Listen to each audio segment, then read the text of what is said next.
یہ وہ مزاج ہے جسے اللہ یہاں انڈیکیٹ کر رہے ہیں، اس کا ایک نمائندہ کیریکٹر ہمارے سامنے رکھا گیا ہے، ابو جہل۔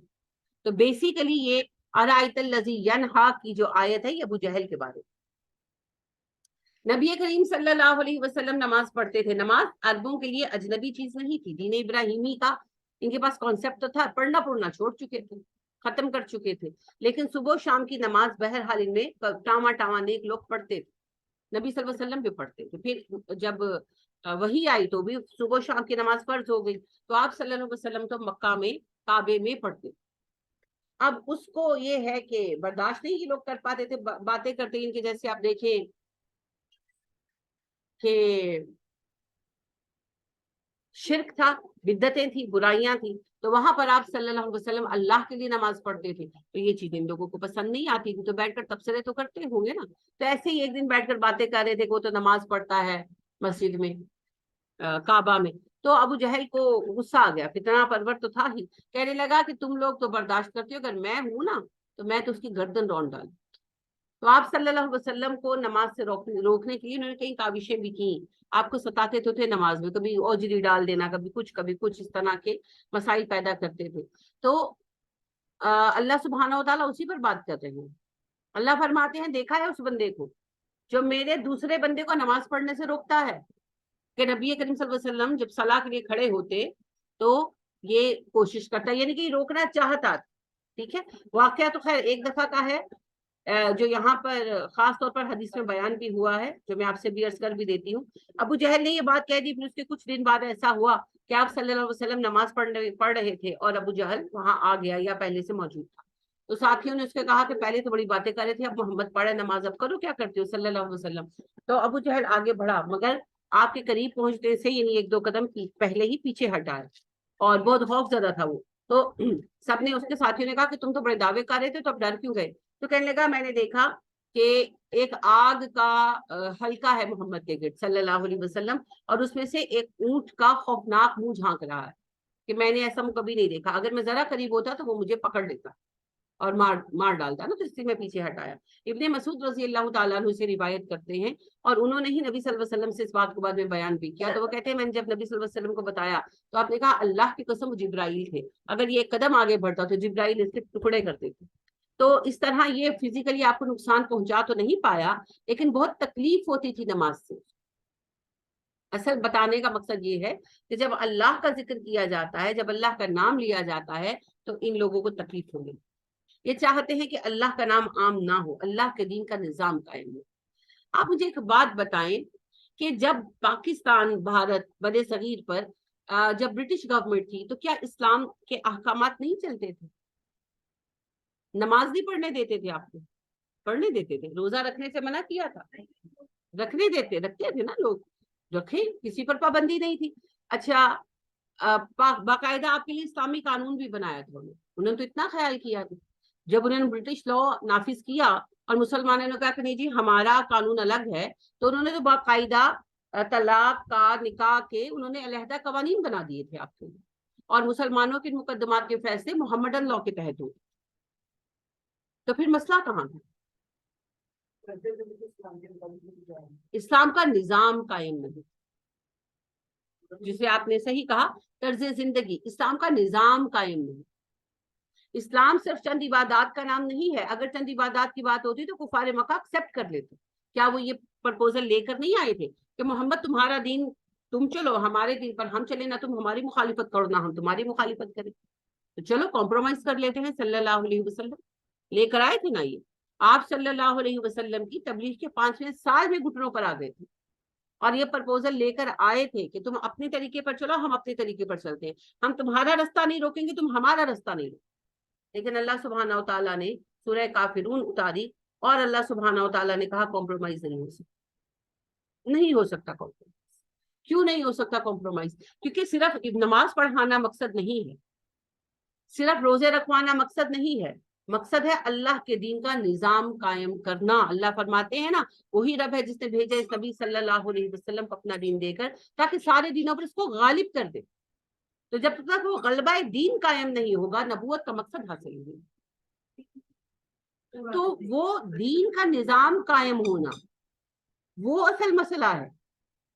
آج بھی آپ دیکھیں جو یورپ میں، امریکہ میں، یو کے میں بیٹھے ہوئے ہیں مسلمان، جب رمضان آتا ہے تو ان کے لیے ریٹس کم کر دیے جاتے ہیں، اعزازی افطاریاں بھی رکھ دی جاتی ہیں پارلیمنٹ ہاؤس وغیرہ میں، اور عید کی نمازوں کے لیے ان کو اجازت بھی مل جاتی ہے، تراویحوں کے لیے بھی اجازت مل جاتی ہے کہ جاؤ پارکوں میں انتظام کر لو، علی اعلان پڑھ لو، ملتی ہے نا اجازت، اور اس میں ان کو کوئی اعتراض نہیں ہے. اعتراض کب شروع ہوتا ہے؟ اعتراض شروع ہوتا ہے جب بات غلبہ دین کی ہوتی ہے، ہم اسلامی نظام نافذ کریں. جس وقت یہ بات ہوتی ہے اس وقت پریشانی لاحق، کیونکہ حق کا نظام قائم ہوگا تو باطل کا نظام مٹ جائے. تو اس نظام کے قیام سے مسئلہ تھا. لہذا نبی کریم صلی اللہ علیہ وسلم کا وجود برداشت نہیں تھا، انہیں وہ نظام نہیں چاہیے. اور اس نظام کا پہلا اعلان صلاح. اگر آپ اسلامی ریاست قائم کرنا چاہتے ہیں تو سب سے پہلے نماز قائم. یہ میں نہیں کہہ رہی، نبی صلی اللہ علیہ وسلم نے ایسا کیا نا. مدینہ آ کر سب سے پہلے کیا کیا؟ نماز با جماعت قائم کی. موسیٰ علیہ السلام مصر گئے ہیں تو اللہ نے پہلا حکم کیا دیا؟ موسیٰ چند گھر چنو، کیونکہ غلام تھے نا، آزادانہ نہیں کر سکتے تھے. مدینہ میں تو آزاد تھے، مسلمان مدینہ کے اندر آزاد تھے، لیکن جو بنی اسرائیلی تھے وہ غلام تھے، تو اللہ اعلان نہیں کر سکتے تھے. تو اللہ سبحانہ و تعالیٰ نے اس کا رستہ بتایا کہ چند گھر چنو اور گھروں کے اندر ان کو نمازیں قائم کرو. تو نماز بعد جماعت اعلان ہے، اللہ کے نظام کے قیام کا پہلا اعلان. تو برداشت نہیں ہوگی. تو اللہ کا نظام برداشت نہیں، یہ اللہ کے نظام کو ہٹانا چاہتا.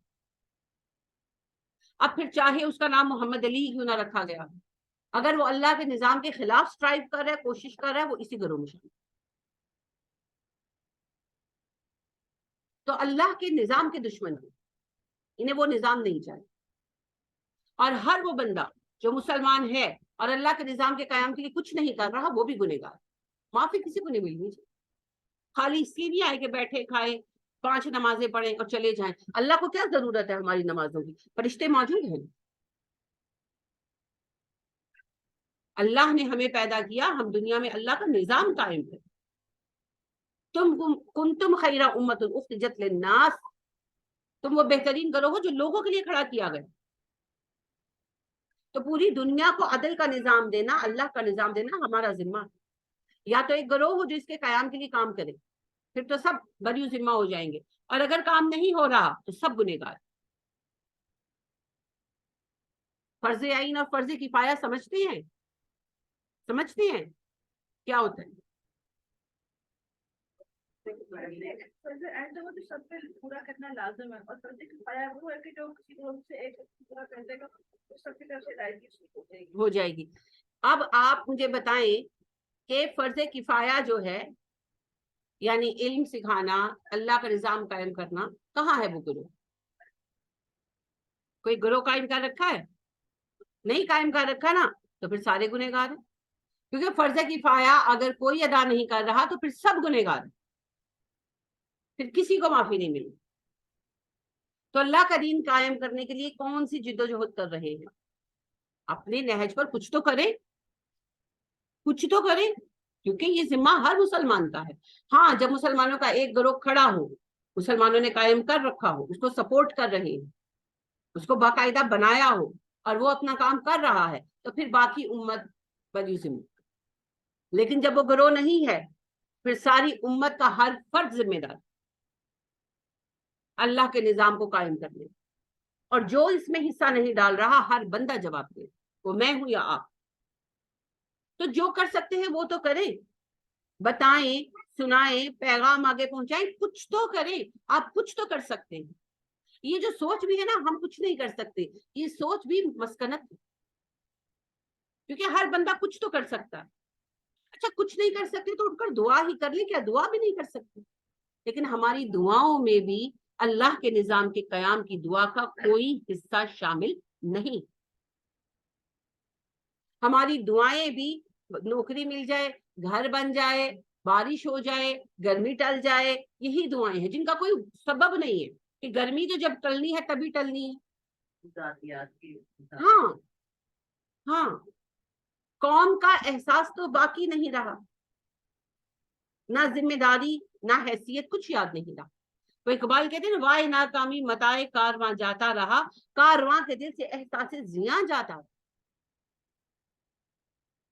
اتنے لوگ ملنے آتے ہیں اور مسئلے، بیوی بات نہیں مانتی، شوہر پیسے نہیں دیتا، ساس ظالم ہے، بہو نافرمان ہے، یہی کچھ ہے، بس یہی کچھ ہے۔ ہم ان مسئلوں سے اوپر اٹھ ہی نہیں پا رہے۔ علامہ ابن قیم کہتے ہیں میں لوگوں کو دیکھتا ہوں کہ لوگ روتے ہیں اولاد نہ ہونے پر، لوگ روتے ہیں شادی نہ ہونے پر، لوگ روتے ہیں اپنا گھر نہ ہونے پر، اور امت کی بے کسی اور بے بسی پر کسی کو رونا نہیں آتا۔ امت کی بدحالی کسی کو نہیں بیدار کرتی راتوں میں، امت کی تباہی کا احساس کسی کے دل کا غم نہیں ہے، اور وہی حال جوں کا تم موجود۔ تو اس نظام سے چڑھتے تھے یہ، اور اس نظام کا پہلا اعلان نماز کا قیام۔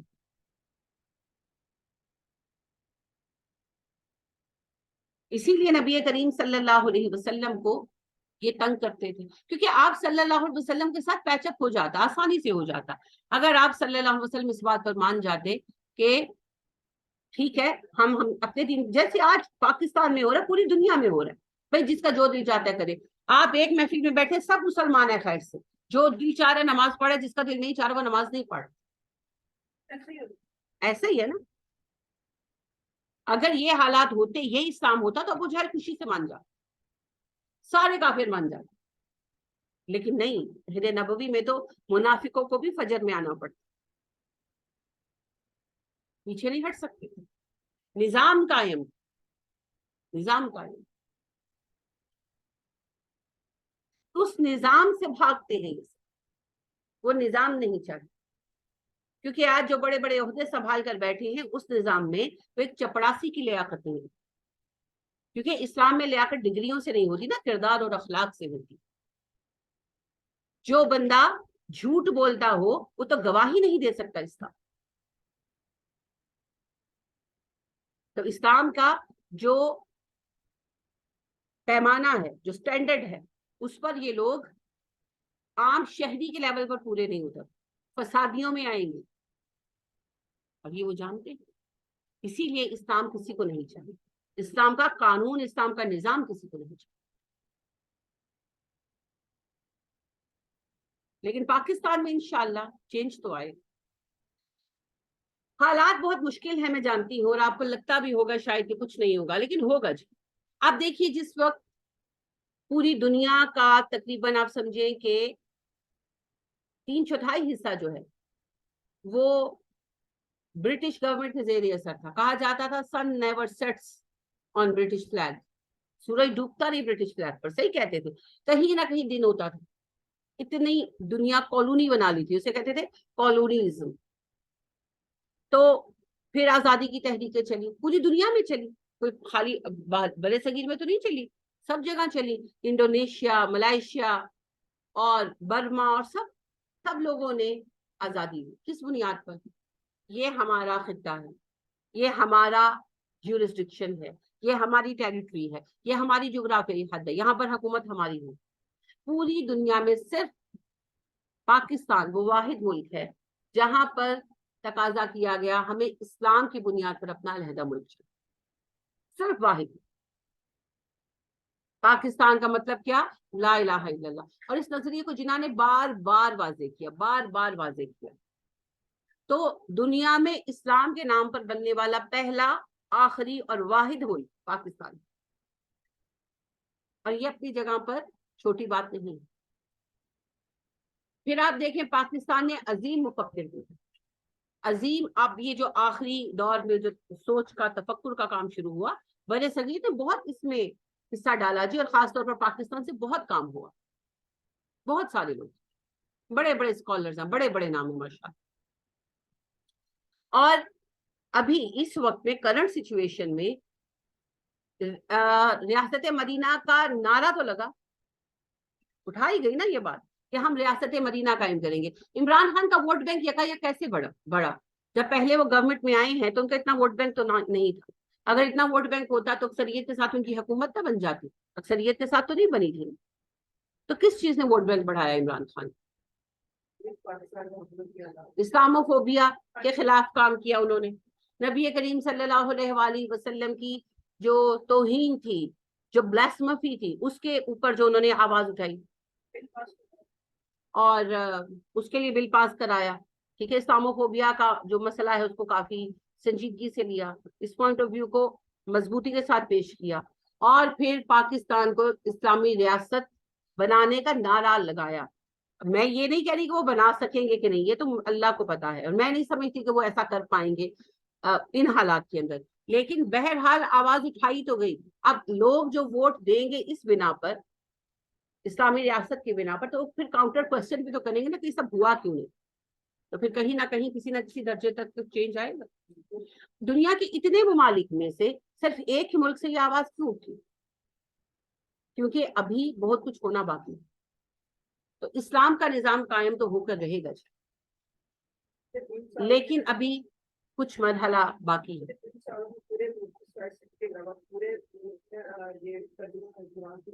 الحمدللہ، بالکل بہت بڑا کام ہے. یہ بھی کریڈٹ عمران خان صاحب کو جاتا ہے کہ قرآن مجید جو ہے ترجمے کے ساتھ نصاب میں شامل کیا گیا.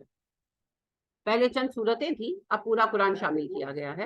اور یہ بہت اور بڑا اچھا جو ہے ترجمہ اس میں جو ہے ایڈ کیا گیا ہے، ان کے پراپر ترجمہ ایڈ کیا گیا ہے گروہوں سے، فقہوں سے اٹھ کر. یہ بہت بڑی بات ہے جی، اس سے چینج آئے گا. یہ کچھ نہ کچھ نہیں، بہت کچھ آئے گا، کیونکہ بچوں کے ذہن زرخیز ہوتے ہیں. وہ اس عمر میں جب پڑھیں گے تو ریاست میں چینج آئے گا. جی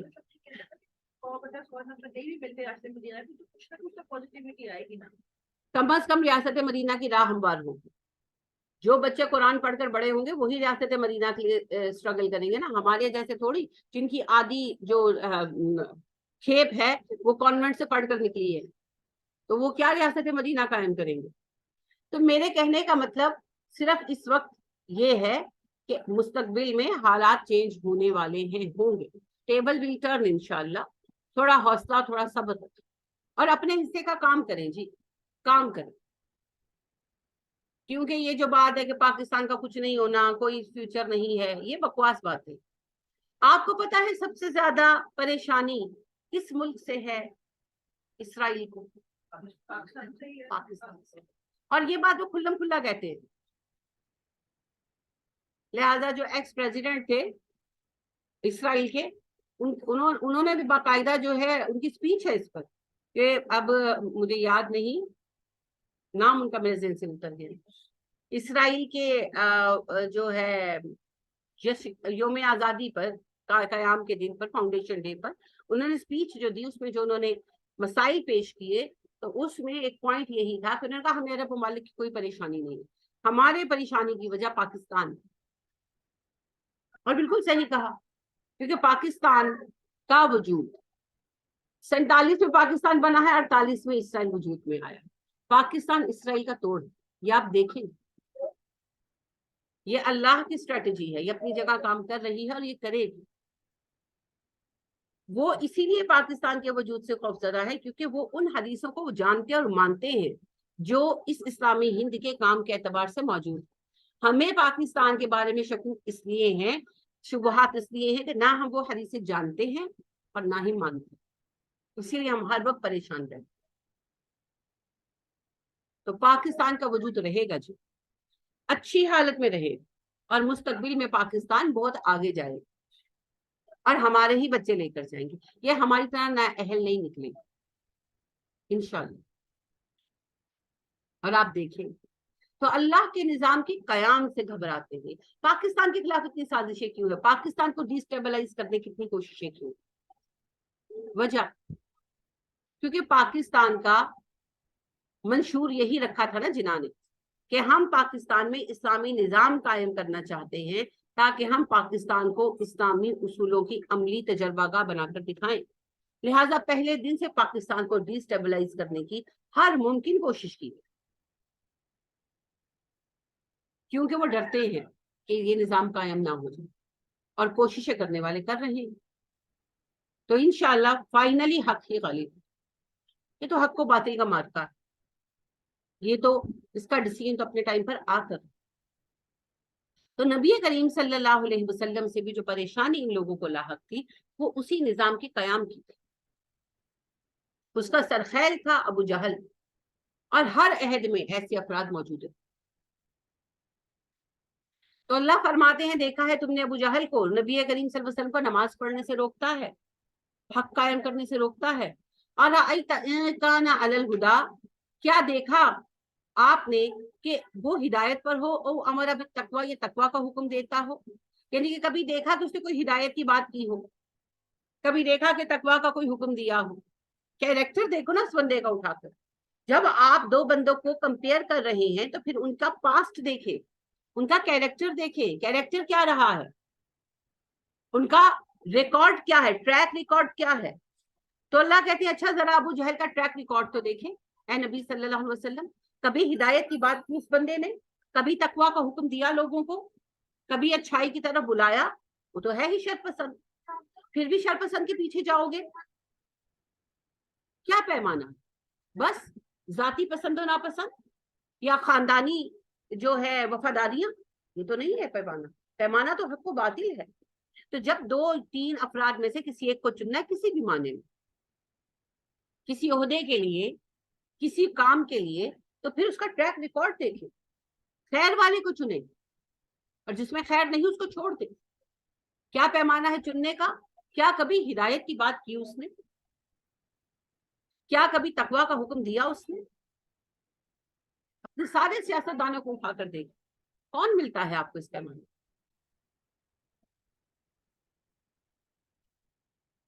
میں آپ کو بالکل اس بات پہ کنونس نہیں کر رہی کہ آپ عمران خان کو اگر کل کو وہ کھڑے ہوتے الیکشن میں تو ووٹ دیں. آپ کا ووٹ ہے، آپ کی جواب دہی ہے. اور نہ ہی میں یہاں سیاسی لیول پر بات کر رہی ہوں. میں صرف پرسنالٹیز کی بات ضرور کروں گی کہ یہ حکومت میں آنے ہونے سے بہت پہلے کی بات ہے کہ عمران خان جو ہیں ان کے انوائٹ کرنے پر میں تین ایسی خواتین کو جانتی ہوں جنہوں نے اسلام قبول کیا. اور وہ آپ خود بھی سرچ کر سکتے ہیں، کوئی ایسی دور کی بات نہیں ہے. اس کے علاوہ اللہ نے اس سے کیا کام لیا ہوگا وہ اللہ سبحانہ و تعالیٰ جانتے ہیں، میں نہیں جانتی. لیکن بات یہ ہے کہ جب آپ لوگوں کو کمپیئر کریں تو کمپیریزن کا لیول کیا ہونا چاہیے، ہدایت اور تقویٰ. یہ تو نہیں کہ عمران خان بہت متقی ہیں، یہ میں آپ سے دعویٰ نہیں کر رہی، نہ ہی میں ان کے کیریکٹر کا کوئی سرٹیفکیٹ آپ کو دے رہی. لیکن جو آپ کی لاٹ ہے اس میں سب سے بہتر کو پھر آپ کو چننا ہوگا. لہٰذا اس بنا پر چنے، باقی آپ کی مرضی ہے جس کو چاہے چنے. اَرَأَيْتَ إِن كَذَّبَ وَتَوَلَّىٰ، کیا آپ نے دیکھا اگر اس نے جھٹلایا اور منہ موڑا، یعنی اے نبی صلی اللہ علیہ وسلم اس نے آپ کو جھٹلا دیا اور منہ موڑ لیا، یہ رویہ اختیار کیا، تو اس کا سبب کیا ہے؟ کیا جھٹلانے کے لیے اس کے پاس کوئی دلیل موجود ہے کہ نبی کریم صلی اللہ علیہ وسلم کا انکار کرنے کے لیے، یا وہ پورا طبقہ جو اسلام کے نظام کو نہیں مانتا یا وہ نہیں چاہتا اسلام کا نظام نافذ ہو، کیا ان کے پاس اسلام کے نظام کو ہٹانے کی، اس کو رد کرنے کی کوئی دلیل ہے؟ وہ کوئی اس سے بہتر نظام لا سکتے ہیں؟ یا اسلام کے نظام سے ان کو کوئی تکلیف پہنچی پہلے کبھی؟ کیوں اسلام کے نظام سے وہ اس قدر بھاگتے ہیں، باغی ہیں؟ کیا سبب ہے؟ منہ موڑ رہے ہیں، کیوں موڑ رہے ہیں؟ تو جب بھی آپ اس کی تحقیق کریں گے اس کا سبب صرف ایک نکلے گا، اور وہ ہے اپنی منمانی کی زندگی گزارنا، من پسند زندگی گزارنا. کیونکہ اسلام سب کے لیے ایک جیسا قانون لے کر آتا ہے اور وہ لوگوں کو نہیں چاہیے. تو یہی اللہ سوال کر رہے ہیں کہ انکار کر رہا ہے، یہ منہ موڑ رہا ہے، سبب کیا ہے؟ غور کیا ہے آپ نے؟ علم یعلم بان اللہ یرا، کیا وہ اتنا بھی نہیں جانتا کہ اللہ دیکھ رہا ہے؟ جو ظلم کیے گئے مسلمانوں پر، ابو جہل آپ کو پتا ہے سرخیل رہا. حضرت سمیہ رضی اللہ تعالیٰ عنہ کو شہید کیا اس ظالم نے. حضرت یاسر رضی اللہ تعالیٰ عنہ پر کتنے تشدد ہوتے رہے. حضرت عمار نے کیا کچھ نہیں سہا اپنے ماں باپ کے حوالے سے، اپنے حوالے سے بھی. اور جو حضرت بلال رضی اللہ تعالیٰ عنہ تھا، جہاں بھی شر تھا وہاں کسی کا بویا ہوا بیج تھا، ابو جہل کا. تو اللہ فرما رہے ہیں کہ اسے یہ نہیں پتا کہ اللہ اس کے سب اعمال دیکھ رہا. اب جیسا کہ میں نے کہا یہ تو ایک مثال ہے، ابو جہل ایک مثال ہے، بات پورے گروہ کی، جس شہر میں بھی ہو، جہاں بھی ہو، آج بھی جو کچھ ہو رہا ہے.